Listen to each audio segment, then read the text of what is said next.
Hi guys, this is Krish the Urban Naxal. As you can tell from my voice, I am really tired and I feel quite drained after the last 2 days. However, it went quite well. The court proceedings with Runwal were really quite okay. It's going well. First of all, they tried to prevent us. I'm not sure whether this is something deliberate or it just happened by accident. But what happened is that our name was not in the cause list at the gate, and they almost prevented us from entering. The court employees prevented us from entering because they said your name is not in the list. Your case name, that is Horizon Projects versus Krishnaraj, is not in the list. Fortunately, my friend Advocate Sushant was there with us, so he went inside, he took pictures from the cause list near the courtroom, and then he brought that and he sent it to us, and then we showed the gate person, and then she went and verified. And then these court employees let us in, and we had to sort of argue for the other parties in person, that is defendant number 2, 3 and 4. Acharya, Rajendra Singh and Alvin and the other two who were there with us, Hemant Dubey and Asif. We had to sort of argue and bargain to let them in. Finally, of course, they did. Everyone came in with us. But there was quite a bit of hassle at the entry point. Now, our hearing started at about 4 o'clock, 4:15, I think. There were some lengthy matters heard before our case.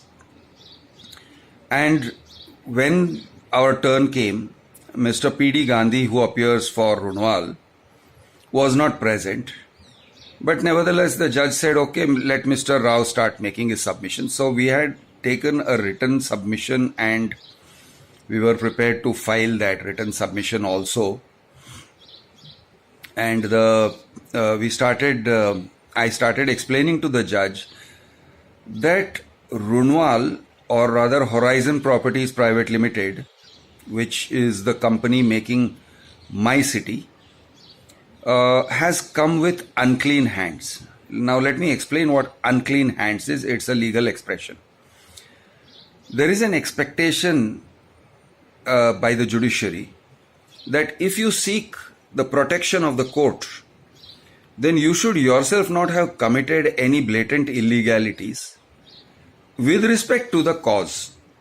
So the example that I gave is, if you are a liquor manufacturer and you have been selling regular liquor and also liquor which is bootleg, illicit liquor, hooch. If you are selling both and somebody publicizes this thing that says, hey, listen, they are doing this illegal activity, and then this liquor manufacturer goes to court and says, see, they are defaming me. But Baba, you are doing this illegal activity. You are not even denying that you are doing this illegal activity. There are emails and WhatsApps showing you are doing this illegal activity. And then you are saying, you want the protection of the court. So this kind of thing, it is called coming to the court with unclean hands. So I spent a lot of time yesterday mainly explaining to the court how these people have come to the court with unclean hands. So the example that I gave was, I was reading from a WhatsApp message sent by some Nimi Lawrence of Runwal to Rajendra Singh. The WhatsApp said that as per terms and conditions, if you have not, you're not going to make further payment, we will forfeit your entire amount, including stamp duty, amount paid towards stamp duty, GST, taxes, etc., etc. So I asked the judge, how is it legitimate that someone can pocket the amounts that have been paid towards taxes and government duties. So they are saying they are going to forfeit that amount. Isn't that a blatant illegality? Isn't that criminality? So this was one thing. Then there was another thing, another angle. I could explain at some length. I said, okay, this is also a principle. See, if you give notice to a person and say, I am going to talk about this, and that person doesn't react, he doesn't respond, he just keeps quiet, and then you talk about it, and then you talk about it some more, again you give him a notice and say, do you have anything to say? And he has nothing to say. Then you again talk about it, and finally he goes to say court and says, see, is doing defamation, remove those videos. Now we gave you notice, Baba.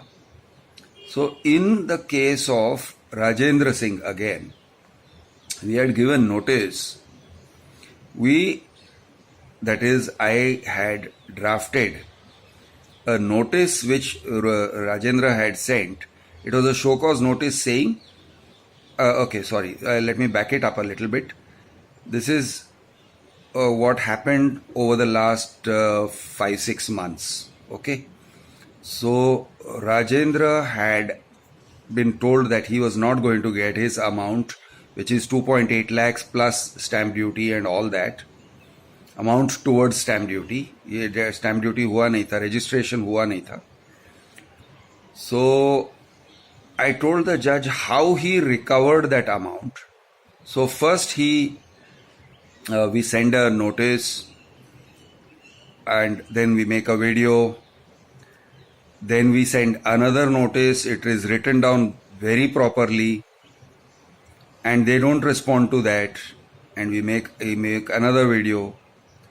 Then we file a police complaint. Then we make another video after the police complaint. Very detailed police complaint about how it is extortion and cheating. And then suddenly they called Rajendra and tell him that, listen, your check is ready, come and get it. And then they make him remove the video. Now, what is this unlawful behavior? We have told them that you are engaging in unlawful behavior with our first notice. Runwal did not react. This amounts to not taking a timely and necessary action. They did not send us any legal notice at that point of time. After all the damage is done, then they go to court and say, see, they are defaming us, remove their videos and, make sure that they don't make any more videos again. So what is this behavior? This is not correct. They have sought your protection after they virtually admitted to the wrongdoing. See, why did they settle with Rajendra? Unless there is an admission of wrongdoing. There is a clear-cut admission of the wrongdoing, that is extortion, cheating, etc., etc. So this is what I tried to explain to the judge, and I explained quite a bit. Then I also explained that there were various MOFA offences. They were routinely seeking more than 25% without registration, without registered agreement. MOFA says anything over 20%, you cannot, ask for more money before the registered agreement. So this is an unlawful action. It's a violation of a criminal law. It's an imprisonment offence. I explained this to the judge. Now at some point, Mr. P.D. Gandhi from the other side had entered the courtroom and he started shouting. Basically, it was just a diversionary tactic. I was going on and on about the unclean hands angle and the fact that there is admission of wrongdoing. These were the things I was hammering on. And suddenly Mr. P.D. Gandhi comes in and starts shouting. He says, my lord, you've been listening more than 5 minutes. What is this? Why is he being allowed to talk so long? And all this kind of thing. He started shouting. And then he started shouting and saying that, see, he made a video yesterday also. See, he made a video day before yesterday also. Now, thankfully, Justice Jaiswal was very calm and composed through the whole thing. Turned into a bit of a shouting match between me and Mr. Gandhi. And I am like, you keep quiet, you are disturbing the court proceedings. Here I am explaining things to the judge. Why are you getting agitated and shouting? But he started shouting, and he showed one video where I'm saying the judge sprang a surprise. So he's saying, see it, he is so contemptuous. He talks about judge sprang a surprise. How can he say that and all this? So basically, it was just disruptive tactics. Now, the judge, in response to all this shouting and exchange of words, said, okay, listen, we'll do one thing. Now you make your submissions, written submissions, both the sides, whatever you have to say it in writing and hand it in by tomorrow. Tomorrow is Friday. I mean, actually day after tomorrow, he said, but it is for us, it is tomorrow now. Friday morning, give us all your written submissions, and then it will be kept for orders, which means the scope for arguments is over, and now the judge is going to decide on its merits what is to be done. So we are going to see how it goes. Today I have a busy day ahead. We were ready with quite a few submissions yesterday, and I had the papers in hand, and I also showed the judge. And by the way, when I was repeating myself on one point which I had made earlier in the written statement, the judge said, you have already said this in the written statement. Now, it felt a bit like being snubbed. But at the same time, on the bright side, what I say is, he read the written statement. He understood the substance of it. And he had memory of every point that I had made. Because the moment I started making the same point, he says, you are repeating what you have earlier said. So I think that is a good thing. He is paying attention. So guys, we'll have to see how it goes from here. I hope that our friends get justice, they get their money back, and I hope that the judge will see how Runwal and Horizon Properties is confusing people. Oh, by the way, I want to make a point about the confusing part. See, Horizon Properties is one company. Runwal is a group of companies. It's a group of companies owned by three people: Subhash, Subodh and Sandeep Runwal. Which company in this is of Sandeep Runwal and which one is Subodh, we don't know. What we know is this: Horizon Projects is only interested in getting the videos about Runwal My City deleted. I have made till date about 18 videos about Runwal. It includes My City, Avenue, Bliss, Gardens, Forest, all these projects. Different kinds of videos about different kinds of projects. Now, what they have done is they have only sought the deletion of some videos, not even all videos about My City. So I was pointing out also that they can't seek a blanket injunction about making videos about My City when they only sought deletion of some things. Now, which one have they excluded? They've excluded the one about Asif Khan and 75 lakhs. Why did they exclude it? I believe it is because they didn't want that one coming up before the judge. So I made it a point to bring that 75 lakhs wala issue before the judge. So they are confusing two entities. One is the proper legal entity called Horizon Projects Private Limited, which is a company. And then there is this thing they call Runwal Group. How many companies are in Runwal Group?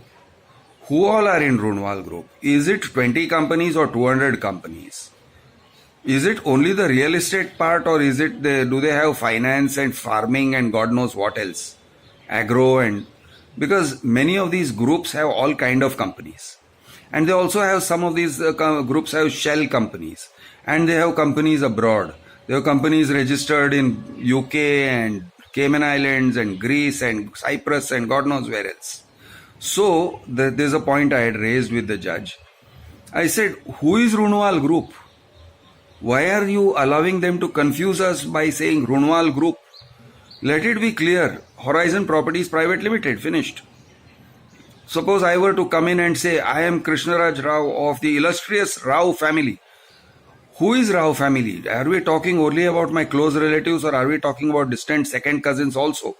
Makes it very confusing. And if I have a second cousin who is some kind of a big politician, he also becomes part of my Rao group or Rao family group. This kind of, it makes it very hazy. So I was pointing this out to the judge, and I said this is actually a misleading tactic. Yeah, so guys, we will see how it goes tomorrow and in the near future. I hope kept for orders means that we'll get an order sometime soon. In the meanwhile, right now, there is no injunction against us for making videos, and we hope, we trust, and we will make every effort, we will strain every nerve to ensure that it stays that way. Never fear, Urban Naxal is here. I'm your friend, Krish the Urban Naxal. Jai Hind, Jai Maharashtra, Jai Jawan, Jai Kisan.